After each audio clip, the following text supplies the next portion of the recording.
Bem-vindo de volta. Hoje estamos recebendo o Tenente-Coronel Daniel Davis, veterano de combate em 4 missões e apresentador do muito popular Daniel Davis Deep Dive. Vamos deixar um link para ele na descrição. Obrigado por voltar ao programa. Sempre um prazer estar aqui, professor.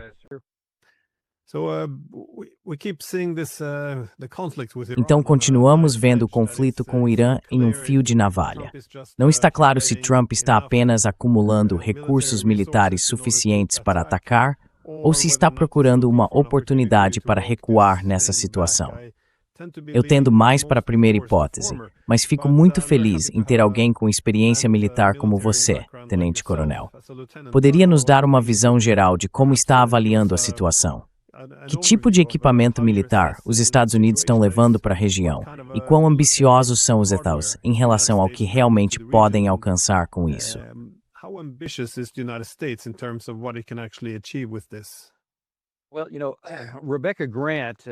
Bem, veja, Rebecca Grant, uma suposta especialista em assuntos estrangeiros e militares nos Estados Unidos, apareceu na Fox News há alguns dias e continuou dizendo que há uma enorme armada de poder de combate na região que pode causar danos imensos e por aí vai. E veja, isoladamente, o grupo de batalha do porta-aviões Abraham Lincoln e vários outros navios estão na região. Além disso, muita força aérea foi deslocada de algumas de nossas bases espalhadas pela área, junto com uma grande capacidade de defesa aérea. Então, em termos neutros, há muito poder de combate. Mas a pergunta que precisa ser feita é: muito poder de combate para fazer o quê?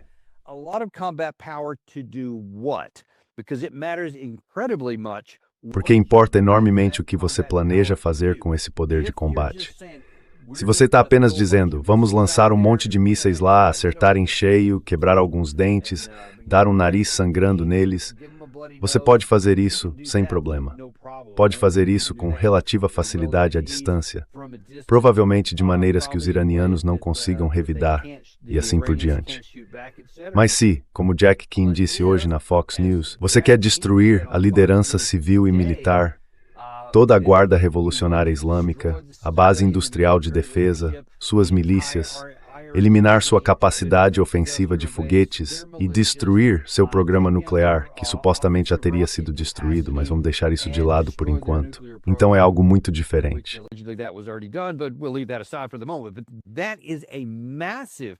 Isso é uma campanha de combate massiva, em grande escala.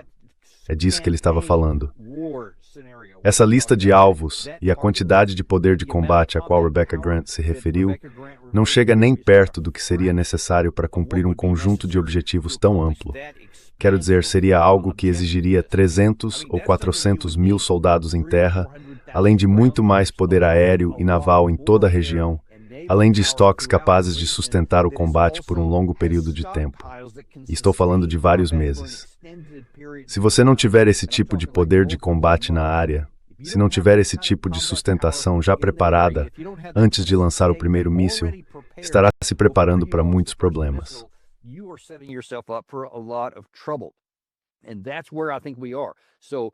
E é aí que eu acho que estamos. Então, para responder à sua pergunta original, temos muito poder de combate. Mas, se for apenas uma demonstração, então há força suficiente para isso. E nem estamos falando sobre a sabedoria dessa decisão, mas a capacidade militar existe para tal. Mas se você acha que vai fazer o que Jack Keane mencionou, e se o presidente Trump ouvir pessoas como ele e achar que é isso que vai fazer, e esse for o objetivo militar que ele der aos seus comandantes, estaremos em uma situação muito difícil. Porque você não vai conseguir alcançar esse objetivo e pode acabar recebendo muitos mísseis de volta, matando muitos dos seus próprios soldados e também muitos israelenses.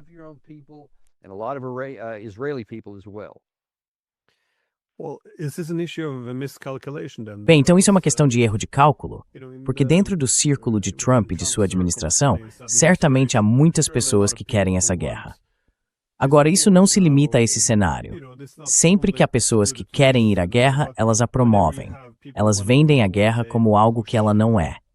Fazem o governo parecer mais fraco ou instável, como se pudesse desmoronar a qualquer momento. Dizem que suas armas são fracas, que não ousam revidar. Então, essencialmente, estão vendendo a ideia com o máximo de otimismo. Mas você acha que esse é o problema central? Que são essas as pessoas sussurrando no ouvido do presidente?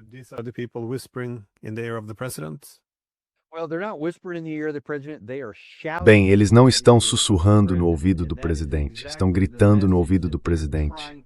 E é exatamente essa mensagem que estão tentando transmitir, que o Irã está em seu ponto historicamente mais fraco. Eles acabaram de ter... Bem, em primeiro lugar, tiveram a Guerra de 12 Dias no ano passado, que esses defensores afirmam tê-los enfraquecido dramaticamente e eliminado grande parte de sua capacidade de defesa aérea. Muitos de seus mísseis ofensivos foram usados, etc. Depois, esses protestos que começaram em dezembro e continuaram em janeiro os enfraqueceram ainda mais. É essa a alegação no momento. E a alegação simultânea é que esses pobres manifestantes estão se levantando. Então temos que fazer algo por eles também. É preciso ter esse elemento humano.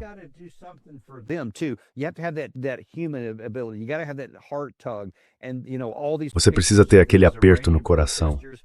E todas essas fotos de manifestantes iranianos, provavelmente, bem, pelo menos, quero dizer, todos os lados concordam que houve pelo menos 3.000 manifestantes mortos. Até o lado iraniano admite isso. Os falcões pró-guerra do Ocidente dizem que foi mais perto de 30.000, 10 vezes esse número. Eu não sei. Não sei qual é o número. Pode ser isso mesmo. Mas ontem tivemos a secretária Bessette fazendo uma admissão bastante profunda no plenário do Senado. Nós possibilitamos isso. Fomos nós que armamos tudo. Intencionalmente desvalorizamos a moeda deles. Intencionalmente fizemos a moeda deles despencar para provocar uma revolta popular. Claro, já tínhamos essas sanções de longa data contra eles.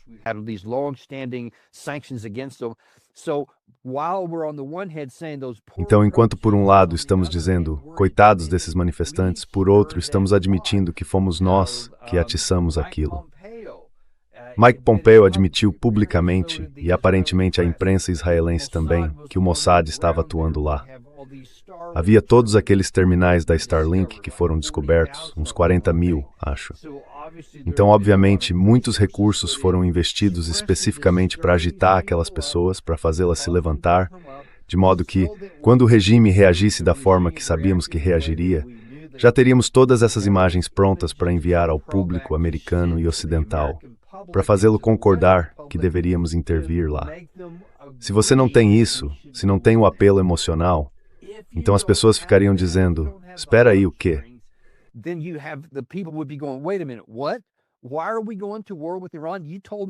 Por que estamos indo à guerra com o Irã?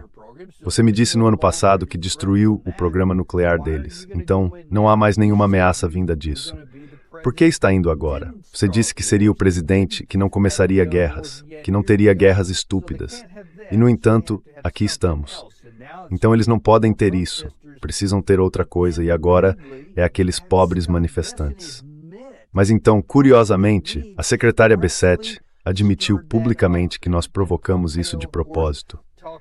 E o Pompeo, claro, falou sobre como também entramos em campo e tudo mais.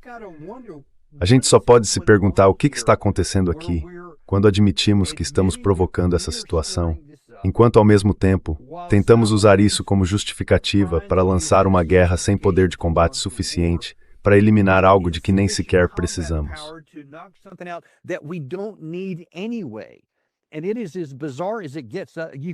E é tão bizarro quanto possível. Não dá para fazer tudo isso se encaixar em um sistema coerente ou lógico. Estamos literalmente nos preparando para um desastre, porque, Glenn, estamos deixando para o Irã o único caminho que eles podem seguir, revidar e nos atacar. Quero dizer, se formos lá e atacarmos, eles têm sido enfáticos em dizer que desta vez não vem motivo algum para se conter. Nenhum motivo para se restringir como fizeram em todas as rodadas anteriores disso. Agora, se formos, eles estão dizendo que não haverá ataques simbólicos, nem nada periférico. Qualquer ataque. E eles vão reagir. E apenas imagine, da perspectiva dos iranianos, você pode dizer que eles são maus e perversos, o que quiser dizer sobre isso.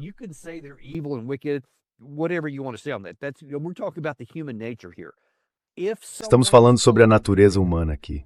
Se alguém está lhe dizendo que acumulamos todo esse poder de combate com o propósito expresso de destruí-lo, e você tem Lindsey Graham, Jack Keane, Rebecca Grant, Victoria Coates, entre muitos outros, dizendo, sem negociações, não queremos nenhuma negociação, senhor presidente.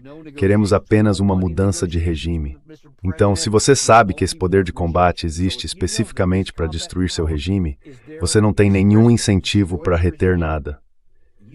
Você tem todo o incentivo para, se for atingido por um míssil, começar imediatamente a disparar tudo o que puder antes que seja eliminado, já que esse é o objetivo do lado americano, de acordo com Jack Keane.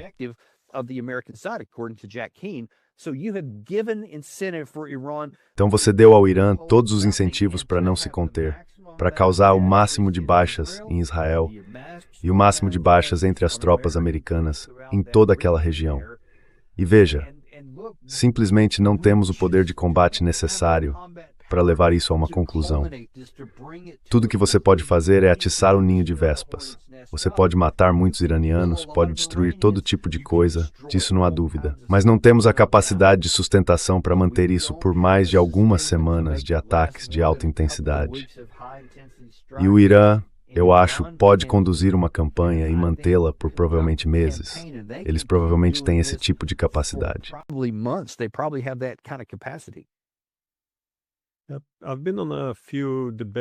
Participei de alguns debates em diferentes redes de TV nos últimos dias e percebi que eles sempre recorrem ao mesmo tipo de argumento. Algo como, bem, olhe para esses pobres manifestantes, sabe? Porque aparentemente as únicas pessoas que se importam com o Irã são aquelas que querem bombardear o Irã. Você não pode ser contra o bombardeio. Se for, então aparentemente não se importa com os iranianos. Mas todo esse argumento de que, se você não se importa com esses pobres manifestantes, essa é a única razão para não querer enviar o exército e promover uma mudança de regime.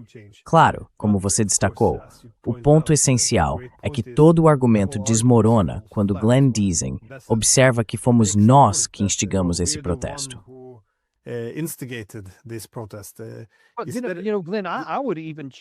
Sabe, Glenn, eu questionaria isso mesmo sem esse conhecimento. Eu diria, com base em que autoridade? Ok, eles estão fazendo isso com os manifestantes deles, você não gosta. Mas com que poder, com que lei, com que autoridade? Os Estados Unidos ou a Europa Ocidental, ou seja lá quem for, tem o direito de dizer que porque você não tratou bem o seu povo, nós vamos entrar, matar você e destruir o seu regime. Com base em que lógica? É isso que gostaríamos que alguém aplicasse a nós? 6 de janeiro de 2021, quando tivemos toda aquela confusão em nossa própria capital, algum outro país deveria ter dito: vocês estão tentando anular uma eleição legal, estão tentando colocar o tipo errado de pessoa no poder, estão usando a força, então vamos entrar e bombardear vocês porque não estão deixando a voz do povo ser ouvida. Ou algo assim.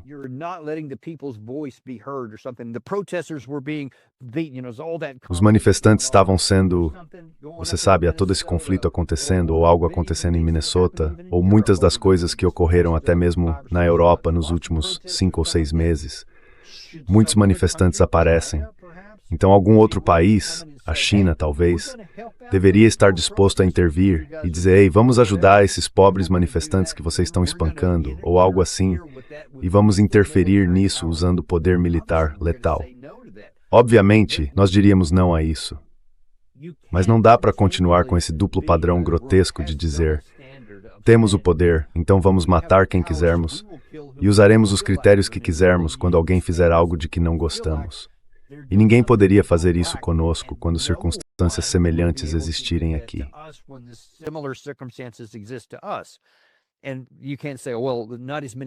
Você não pode dizer, bem, não morreram tantas pessoas aqui.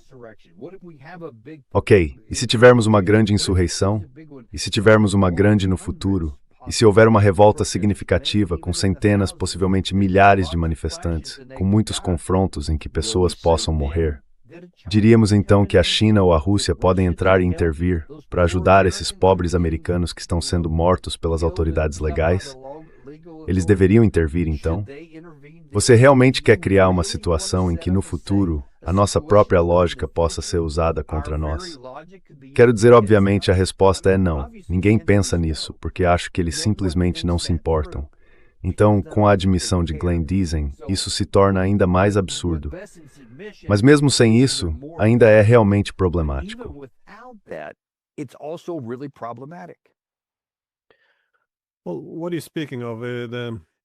Bem, do que você está falando? Da intervenção dos chineses ou dos russos nos Estados Unidos em algum cenário hipotético futuro? Não precisamos recorrer a esses hipotéticos, porque para os europeus isso está se tornando realidade. Durante décadas, os europeus se alinharam completamente aos Estados Unidos nessa ideia de que podemos interferir onde quisermos para promover a democracia. Podemos usar força militar, se necessário, porque achavam especialistas da harmonia, a povoning, a new spirit, os reabanbar as estasi a moas. E agora ainda percebemos que estão nela estão. Remember we speak Bemoth, snealing.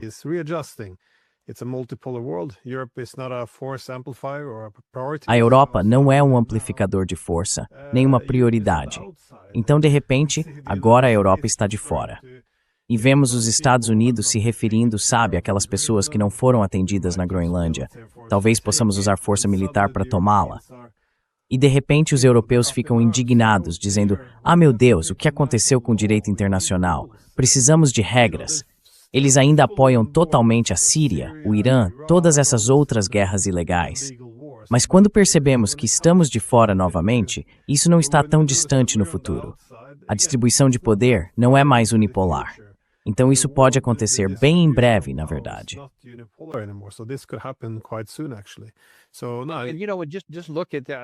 Então veja só. Quero dizer, vamos acrescentar mais um duplo padrão grotesco à lista aqui. Falamos sobre usar força militar em nome da democracia. Adoramos usar essa expressão. Mas, cara, como é possível defender algo assim no caso da Venezuela, com o que os Estados Unidos acabaram de fazer lá, e com a concordância e aprovação, se não o aplauso de muitos desses líderes europeus? Fomos lá dizendo: "Ah, essa eleição é ilegal, esse cara não foi eleito legalmente, eles estão traficando drogas para os Estados Unidos." E por aí vai. Mudamos a dinâmica em todos os lugares. Depois entramos com força militar, matamos, 60, 80 pessoas, algo assim. Capturamos Maduro, levamos embora. E então? A democracia chegou? Não. Deixamos o regime no lugar, apenas elevamos a próxima pessoa.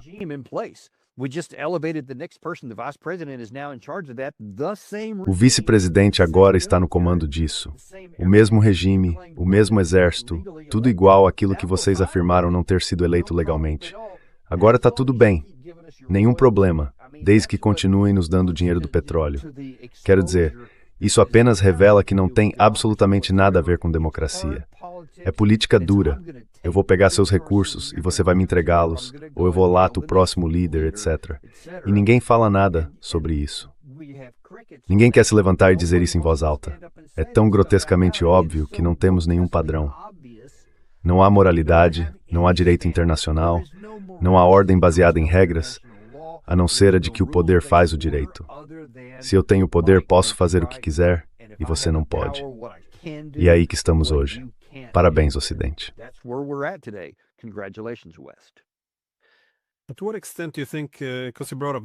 Até que ponto você acha, já que você mencionou a Venezuela, até que ponto você acha que aquela operação militar gerou um certo excesso de confiança? Você e eu conversamos sobre isso, e novamente ela foi bem sucedida em relação ao objetivo estabelecido e a forma como os soldados americanos a executaram. Mas eu ouvi, acho que foi o Lindsey Graham, que saiu tweetando algo como: "Bem, tenho certeza de que os ayatollahs estão observando isso. Agora eles sabem o que vai acontecer se não se curvarem." Achei isso confuso, porque não entendo o que uma coisa tem a ver com a outra.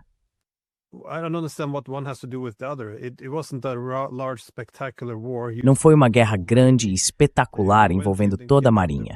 Eles entraram, sequestraram o presidente e depois se retiraram. E isso foi na Venezuela, que percebeu que não queria revidar com muita força, porque isso desencadearia uma guerra maior, o que não era do seu interesse. Mas, bem, o que isso tem a ver com o Irã?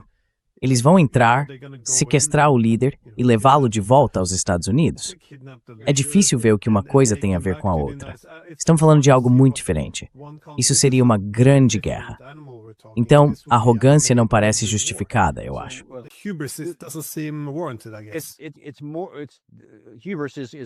É mais, a arrogância é um problema enorme em todos os níveis. Mas isso aqui é apenas uma prioridade, um esforço principal na guerra de informação. Trata-se de tentar convencer as pessoas nos Estados Unidos de que temos o mais incrível, bem, como Caroline Leavitt disse ontem do púlpito da Casa Branca, antes da rodada de negociações em Omã que aconteceu hoje entre os Estados Unidos e o Irã, ela disse que eles precisam ter em mente que temos o exército mais poderoso da história do mundo e que deveriam pensar nisso sempre que essas negociações ocorrerem. Muitas pessoas acreditam nisso.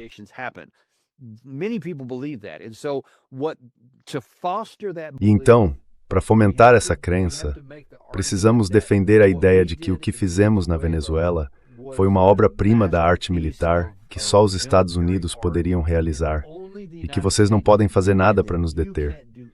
Sem mencionar, aliás, que tínhamos um infiltrado lá dentro, uma ajuda interna enorme, então a maior parte da defesa aérea deles nem chegou a funcionar. Eles não levaram isso em conta, não abriram fogo, especialmente contra nossos helicópteros. Muito daquilo foi uma cena dramática, porque acho que boa parte foi literalmente um momento intencionalmente feito para a TV, com todas aquelas explosões, para parecer que realmente tínhamos conquistado algo. Mas quando você vê todos aqueles helicópteros voando, é uma imagem incrível. Quero dizer, é um vídeo impressionante.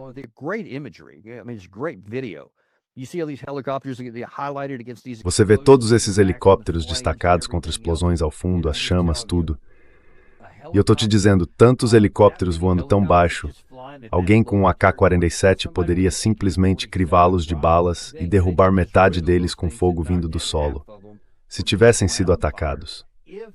Mas parece que houve um acordo com alguém de dentro da Venezuela para que isso não acontecesse. Os mísseis de defesa aérea não dispararam, porque até mesmo um Stinger ou uma arma disparada do ombro, quanto mais suas posições fortificadas, poderia ter derrubado todos aqueles helicópteros com relativa facilidade a essa distância. Eles não abriram fogo porque tínhamos alguém infiltrado lá dentro.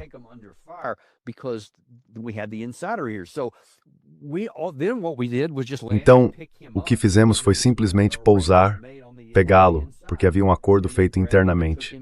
Eles o capturaram, levaram e o colocaram em um voo imediatamente. Foi uma operação de 2 horas e meia. A maior parte foi algo feito para a TV, que literalmente não tinha nada a ver com a situação no Irã. Agora, para o Lindsey Graham dizer isso, ou ele é incrivelmente ingênuo, ou vou ser direto, estúpido.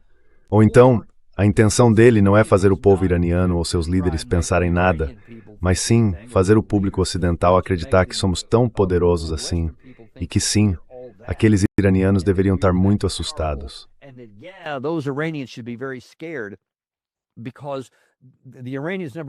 Porque os iranianos, em primeiro lugar, você não pode simplesmente entrar lá com uma força delta e capturar alguém.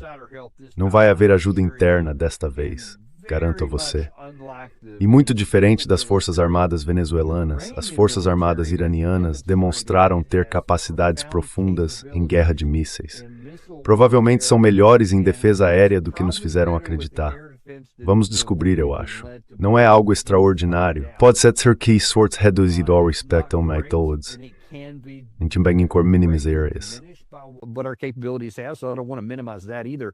But if we start flying aircraft in that region, mas se começarmos a voar aeronaves naquela região, acho que vamos descobrir, para nossa decepção, que eles têm algumas capacidades antiaéreas e podem derrubar algumas das nossas aeronaves. Eles também podem, com alguns de seus barcos de patrulha, lanchas rápidas e submarinos Kilo, potencialmente afundar alguns dos nossos navios. Portanto, desta vez podemos ser prejudicados, algo completamente diferente do que os venezuelanos poderiam fazer. Mesmo que quisessem lutar, simplesmente não tinham capacidade, teriam levado o golpe e não poderiam revidar, pelo que entendo. Assim, essas duas situações são tão diferentes o dia e a noite.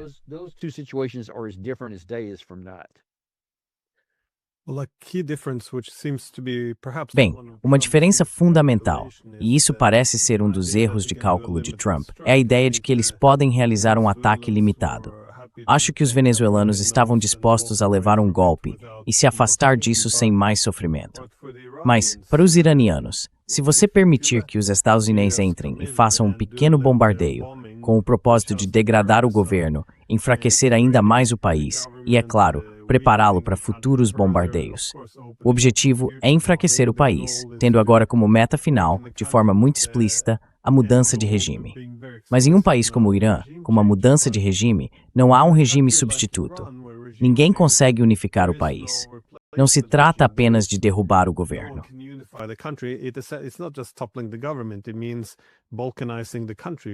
Isso significa balcanizar o país, possivelmente destruir todo o Irã. Isso é uma ameaça existencial. Eles não podem simplesmente levar um golpe e sair satisfeitos por não terem sofrido mais. Acho que quando o ministro das Relações Exteriores diz "vamos revidar com tudo o que temos, mesmo que seja um ataque pequeno", há boas razões por trás disso. Faz sentido. Você acha que essa é a lógica por trás disso? Porque eu acho que Trump trouxe equipamentos ou armas militares destinados a apenas alguns dias de bombardeio. Então dizemos aos iranianos, ok, terminamos, agora vamos para casa. E os iranianos deveriam simplesmente ficar felizes que acabou. Você acha que isso é um erro de cálculo?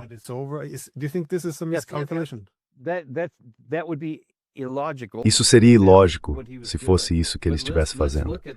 Mas vamos analisar as duas situações aqui. No caso da Venezuela, eles tinham um incentivo para aguentar o tranco, como você apontou, porque nós deixamos bem claro para eles, só queremos o Maduro e o seu petróleo. E enquanto eu tiver os dois, vocês podem ficar, o regime de vocês pode continuar no poder. Então todas essas pessoas, todo o pessoal militar, todo o pessoal político, podem manter seus cargos, podem manter seus esquemas e podem manter sua corrupção. É lendário quão ruim é a situação lá. Mas nós demos a eles um motivo. Demos uma saída e dissemos sim, se vocês cooperarem comigo aqui, podem continuar com essas coisas.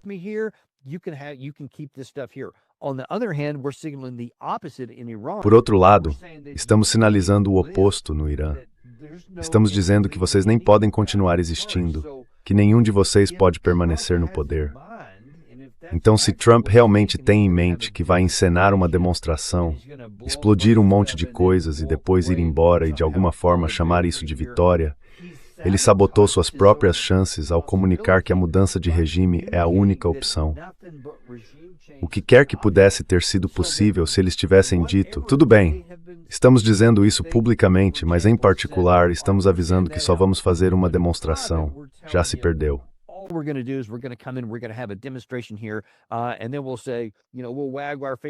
E então nós diremos, sabe, vamos balançar o dedo para você e dizer, sabe, não faça isso de novo.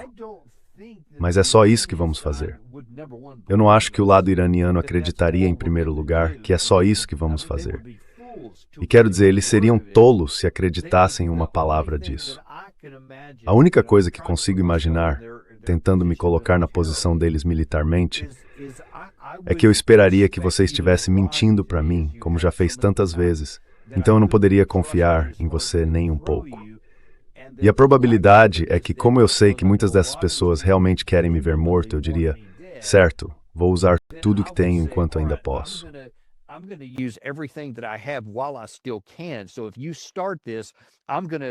Então, se você começar com isso, eu vou tentar restabelecer a dissuasão nos meus termos. Chega dessas coisas de graça.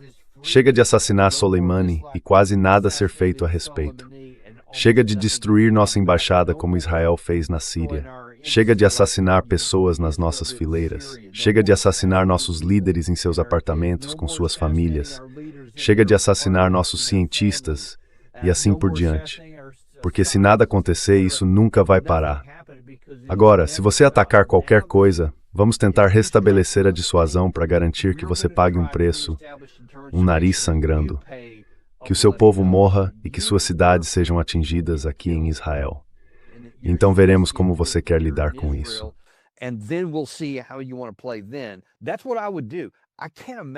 É isso que eu faria. Não consigo imaginar, pela própria natureza humana, eles não fazendo isso e apenas dizendo, bem, espero mesmo que eles não nos matem desta vez. Só vão nos dar outro grande golpe sangrento. Para mim, parece lógico o Irã agir assim. Mas eu não sei. Estou tão frustrado porque vejo mensagens extremamente contraditórias do nosso lado que parecem implicar duas coisas diferentes. E quando olho para o poder de fogo que foi reunido aqui, ele não corresponde a uma mudança de regime. É preciso ter um exército se você quiser uma mudança de regime desse tipo. E se quisermos defender nosso povo na região, não temos poder de combate suficiente para corresponder à nossa retórica. Então não sei para onde isso está indo.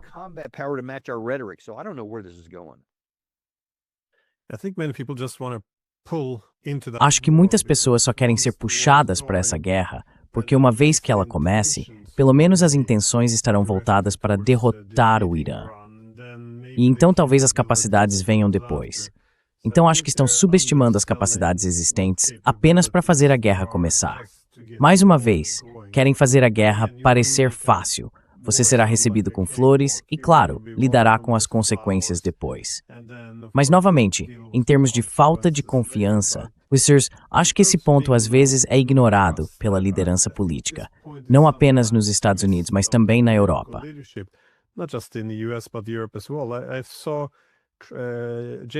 Eu vi o J.D. Vance fazer o comentário de que achava o Irã, isso é mais ou menos uma citação direta, um país muito estranho, porque quando eles fazem diplomacia, você nem consegue falar com a pessoa que está no comando, o Khamenei. E então o Rubio disse mais ou menos a mesma coisa. E eu pensei, bem, sabe, da última vez que houve negociações, vocês disseram que iriam fechar o acordo e depois lançaram um ataque surpresa contra eles. Atacaram suas instalações nucleares, com todas as possíveis consequências que isso poderia ter tido. E agora estão falando em talvez assassinar a liderança. Então, é claro que eles vão garantir que suas principais figuras não estejam em uma posição em que possam ser eliminadas.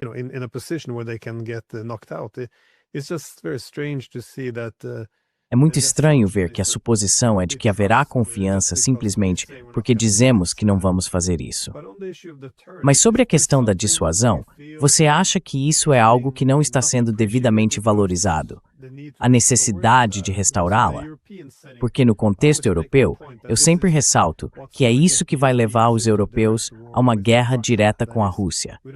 Parece que não entendemos que eles precisam restaurar sua capacidade de dissuasão. Atacamos seus radares, que eram necessários para detectar um ataque nuclear. Atacamos suas capacidades de retaliação nuclear, seus bombardeiros. Atacamos a residência de Putin, onde pode haver um centro de comando nuclear.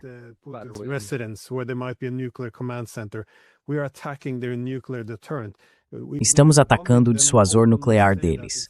Temos bombardeado eles. Dizemos abertamente que são nossos homens, nossas armas, tudo isso. E os russos não estão fazendo nada. Há agora uma necessidade desesperada de restaurar o poder de dissuasão deles. E acho que na Europa não entendem isso. É isso que vai, imagino, desencadear uma guerra. Mas você percebe isso? Eles compreendem tudo isso. A necessidade do Irã. Sabe, eles simplesmente não podem se tornar outro Iraque ou Síria, onde os Estados Unidos, o Reino Unido ou Israel bombardeiam um pouco de vez em quando. E os iranianos não querem fazer muito alarde sobre isso. Eles entendem isso? Eles veem o que está acontecendo na região com grande preocupação?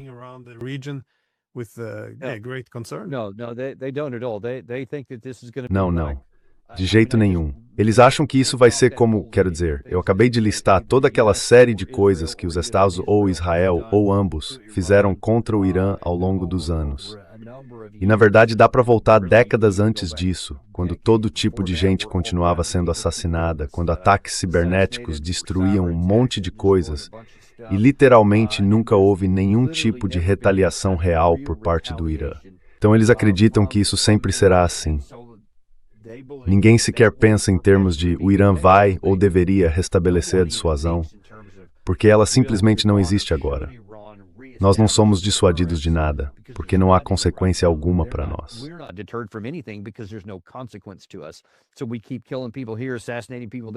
Então continuamos matando pessoas aqui, assassinando pessoas ali, lançando alguns mísseis e esperamos que eles não façam nada. Acho que é o caso aqui, como com os iemenitas. Sim, eles podem disparar algumas coisas de vez em quando, mas basicamente podemos entrar, explodir um monte de coisas e não é grande coisa. Eles não vão fazer muito contra nós. Acho que tentaram atacar um dos nossos navios em algum momento, mas conseguimos sair dessa e depois paramos de fazer isso para evitar essa possibilidade. Mas eles não podem fazer nada a respeito. A Síria não pôde fazer nada a respeito. Bashar al-Assad. Quantas vezes já enviamos mísseis para lá? Ou fizemos qualquer uma das coisas que estamos fazendo aqui?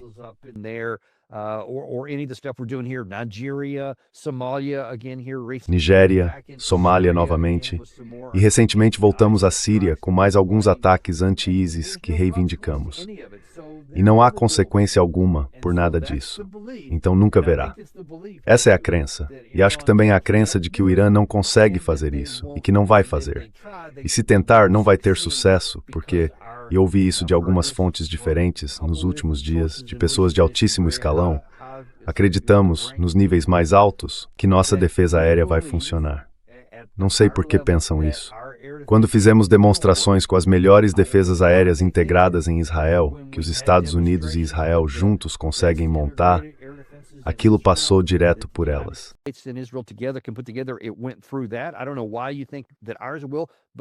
Eu não sei por que eles acham que o nosso vai funcionar, mas de alguma forma acham. Não. Para responder à sua pergunta, não acho que reconheçamos que o Irã tenha qualquer tipo de direito de estabelecer dissuasão ou tentar fazê-lo, ou que eles tenham capacidade caso quisessem ser tolos. Mas acho que no fim das contas, acreditamos que podemos entrar de graça, atacar, e que eles não farão nada, como na Venezuela. Então acho que eles foram seduzidos pela crença de que nada jamais vai acontecer, porque não aconteceu no Irã, não aconteceu aqui. E acho que um dia toda essa tolice vai ser exposta e vai ser ruim.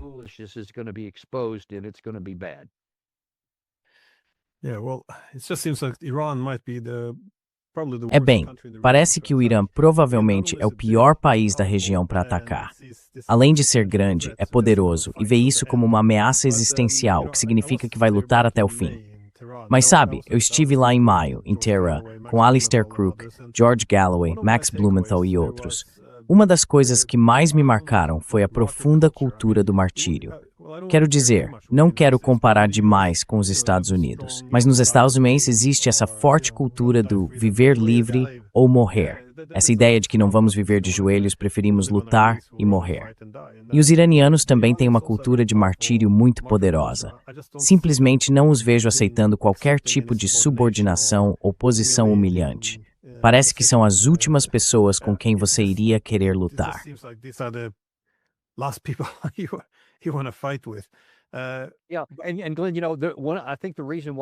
Sim, e Glenn, sabe, acho que a razão pela qual não vimos isso se manifestar até agora, e todas aquelas coisas que acabei de mencionar, é porque deixamos claro, sinalizamos com antecedência, que não queríamos uma guerra geral com o Irã.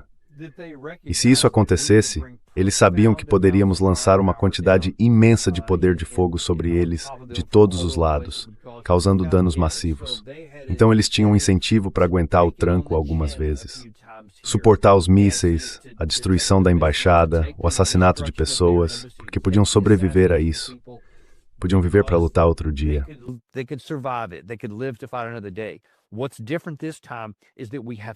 O que é diferente desta vez é que pela primeira vez estabelecemos uma ameaça existencial ao regime que diz: vocês são o alvo desta vez. Não há mais aceitar o golpe, nem pequenos ataques aqui e ali. Estamos indo atrás do regime de vocês. E agora vocês mudaram a dinâmica. Isso é o que importa. E não acho que pessoas suficientes no Ocidente percebam que estamos mudando as dinâmicas. A mesma lógica que levava um Irã mais fraco a não querer retaliar naqueles casos anteriores, agora se inverteu completamente.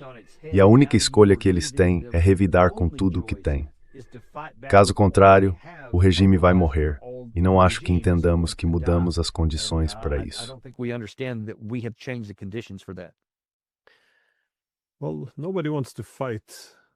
Bem, ninguém quer lutar contra os Estados Unidos, no entanto. Quero dizer, de todos os países do mundo, acho que todos gostariam de evitar isso a qualquer custo. Os Estados Unidos são imensamente poderosos. Mas como você disse, acho que esse é um ponto excelente. A sua queda é a única alternativa. Se os países forem encurralados, podem fazer coisas insanas. Não insanas, mas realmente aceitar que, ok, precisamos de uma guerra com os ETHOF. Eu estava me perguntando se você vê a mesma lógica com a Rússia ou a China. Porque muitas pessoas nos Estados Unidos meio que concluíram que, veja, depois do que fizemos com a Venezuela, isso mostrou o quão fracos os russos eram.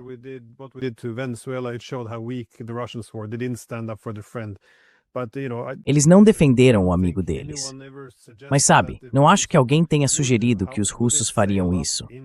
Eles navegariam até o quintal da América e começariam a lutar com os americanos? Quero dizer, isso era fantasia. Ninguém jamais fez esse argumento. Mas o Irã é muito diferente, no entanto. Se você é russo ou chinês e está observando a possibilidade de o Irã ser destruído, essa instabilidade pode ser um passo estratégico em direção a uma guerra contra eles. Então, você acha que eles fariam de tudo para ajudar o Irã, para garantir que ele não caia?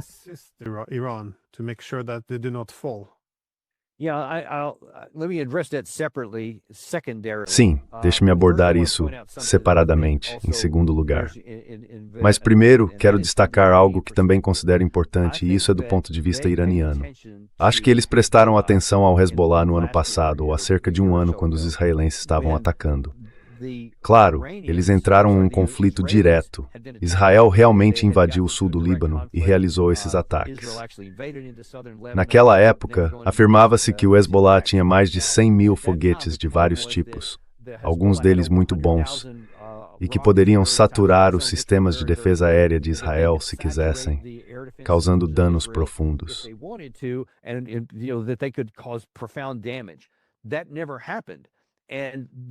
Isso nunca aconteceu. Então você viu que a liderança do Hezbollah ali com Hassan Nasrallah tinha essas armas e aparentemente pensou, bem, não quero usá-las porque aí vou atrair essa reação de volta e assim por diante. Mas então, ele foi assassinado.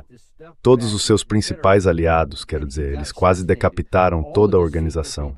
E então, por fim, chegou ao próprio Nasrallah e todos aqueles foguetes permaneceram em seus invólucros. Eles nunca os usaram, e Israel teve que pagar um preço por isso.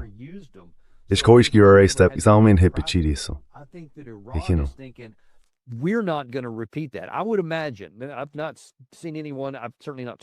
Eu não vi ninguém, certamente não conversei com ninguém no Irã, mas não consigo imaginar que eles não tenham prestado atenção a isso e percebido que se o Hezbollah realmente tivesse esse tipo de arsenal, eles o mantiveram guardado. E ele foi para o túmulo sem nunca tê-lo usado. Não consigo imaginar que o Ayatollah repetiria esse erro. Se ele perceber que as coisas vão chegar a esse ponto novamente, ele usaria seu arsenal de mísseis, que é, claro, muito maior e mais poderoso que o do Hezbollah. Então acho que essa é uma das lições que o Irã está aprendendo. Voltando ao ângulo Rússia-China nessa questão, ainda não acho que eles estariam dispostos a ir até o fim para lutar contra os Estados Unidos, mesmo por causa disso. Acho que eles ajudarão o Irã de algumas maneiras.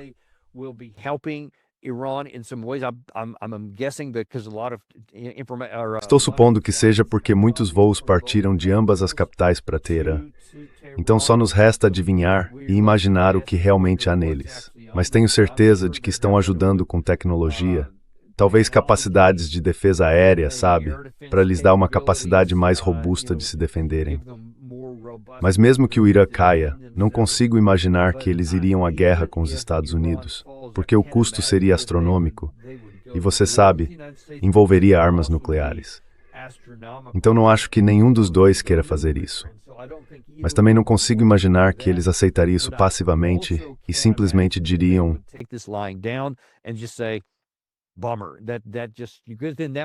que pena, porque isso faria com que ambos parecessem ainda mais fracos e nos levaria a acreditar ainda mais na nossa própria imprensa, de que somos essa força imparável e podemos literalmente fazer qualquer coisa. Acho que eles provavelmente tomariam algumas ações ou ataques assimétricos contra nós e começariam a agir contra nossos interesses de outras formas, que seriam mais difíceis de detectar, mas poderiam ter um impacto mais duradouro. Isso inclui, sabe, minar o dólar, agir contra nossos interesses comerciais em alguns lugares, coisas assim, talvez mais ciberataques, etc. Então acho que eles fariam coisas para se defender, porque também precisam garantir que não pareçam fracos diante dos BRICS.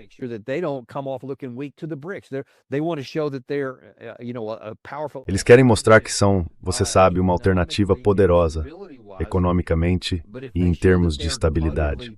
Mas se mostrarem que são totalmente impotentes diante da força militar dos Estados Unidos, isso vai fazer as pessoas hesitarem e pensarem, talvez seja melhor não colocarmos, você sabe, todos os nossos ovos na cesta da China e dos BRICS, porque eles nem conseguem se defender. Mas se virem que nós não temos sucesso lá, que tropeçamos militarmente e que, por causa de alguma ajuda, os iranianos conseguem nos enfrentar, então o efeito é o oposto. Aí as pessoas passam a achar que é a América que não parece estável. Vou colocar mais dos meus ovos na cesta dos BRICS. E isso leva a um enfraquecimento ainda maior do dólar, que, como você sabe, vem caindo há bastante tempo. Então poderíamos ter uma situação em que China e Rússia não precisariam disparar um tiro sequer.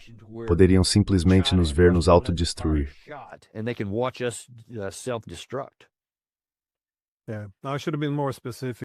Eu devia ter sido mais específico. Não acho que a China ou a Rússia iriam lutar contra os estados de Hamas. Mas em termos de fornecer armas ou inteligência para direcionar alvos, bem, se você olhar o que a OTAN fez na Ucrânia enquanto fingia não ser participante, isso abre muito espaço. Sabe o que quero dizer? Acho que há uma chance de eles já estarem nesse ponto agora, por esse motivo. Francamente, fiquei surpreso que a Rússia ainda não tenha feito isso, considerando com que facilidade nós temos feito. Isso remonta à era Biden, quando estávamos usando direcionamento, inteligência e nossas armas para atacar profundamente dentro da Rússia.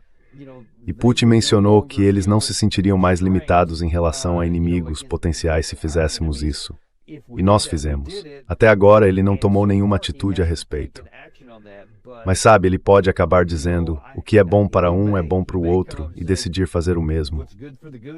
Não sei. Ele não fez isso até agora, mas talvez estejamos chegando ao ponto em que o cálculo finalmente se mova nessa direção para a Rússia.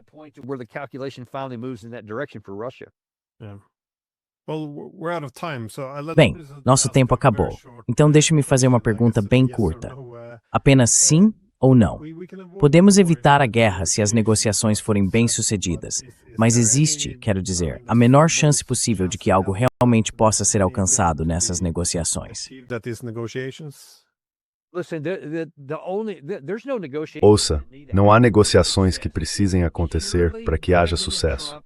É simplesmente que o presidente Trump precisa não dar a ordem de ataque, porque realmente não há nada a ser negociado.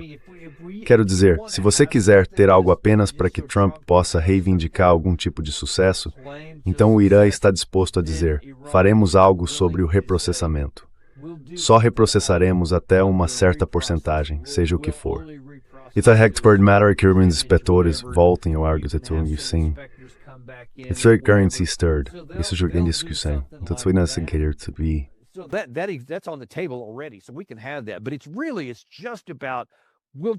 Mas, na verdade, tudo se resume a se Trump dá ou não a ordem para atacar.